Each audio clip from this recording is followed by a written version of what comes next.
Our guest host again today, Wilbur Ross. Wilbur, let's talk a little bit about autos. This is one of many industries that you're in, but you say the auto industry has a dirty little secret. What is it?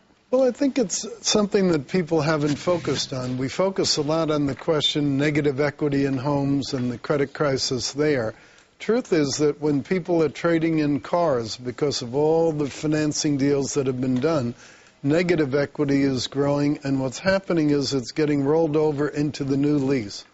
We're looking at a chart right here that shows us how much it's grown just over the last 6 years. Yeah, and it went from about $2,500 a car negative equity at time of trade-in to $4,500. Meanwhile, with the shift to smaller cars, that's becoming a bigger and bigger percentage.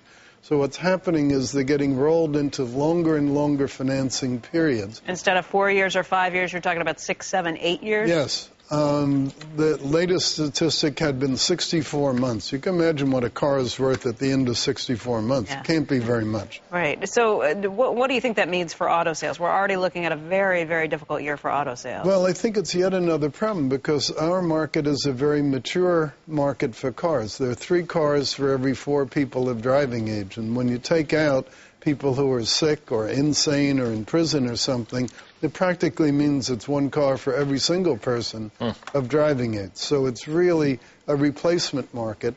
And I think these strange financing deals are like a Ponzi scheme where you keep rolling the bad thing into the new loan until it gets bigger and bigger and bigger. Does that mean you stay away from any of the auto stocks at this point? Well, I think this is going to be a very tough year for them, and probably next year as well. Does it go beyond the auto stocks to the financing company? How about GMAC doing? Well, that's the other issue is the world has been focusing on the ResCap part of GMAC and worrying about Chrysler Financial and Ford Motor and the others.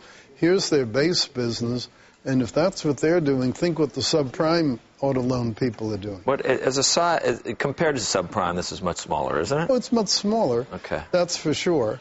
But it's very vital to the industry because such a high percentage of the cars are done on finance. So it's not systemic to the economy. You're talking about the auto. No, I think it's just an odd new factor to consider. Who was that? Larry Lindsay. Larry Lindsay. Same thing? He said he's very worried about it, too. He was more worried about what it means to the economy behind I think so, too. Good to have you. Good to be on. You were, with your peers, a pretty good show here. Trump, Wilbur, Boone. Who didn't we have? We had Donald Trump. Oh, we missed Carl. Carl. We did. We did miss Carl. Next time you're with us, we'll get Carl Icahn as well. Wilbur, thank you so much for coming in.